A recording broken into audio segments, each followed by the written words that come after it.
Decades-long Omaha tradition delivering hope to hundreds of families today. Organizers say the need has never been greater.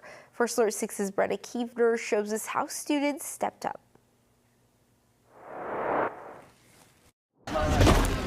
Before the sun came up on Saturday morning, Creighton Prep students were already hard at work.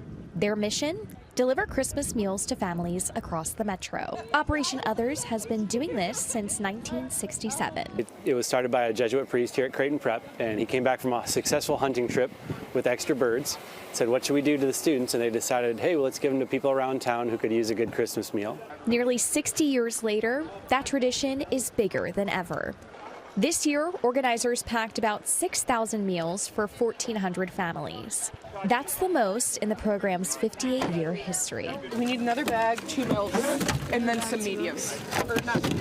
The increased need comes as families struggle with the impact of the government shutdown and reduced SNAP benefits. A family that's having to make tough decisions between paying rent or buying food, buying medicine or buying food.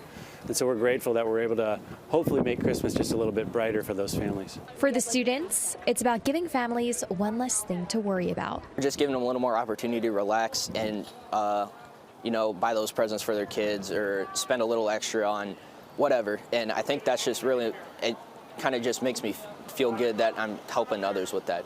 Bringing Christmas joy to 1,400 families who need it most. In Omaha, Brenna Kiefner, First Alert 6.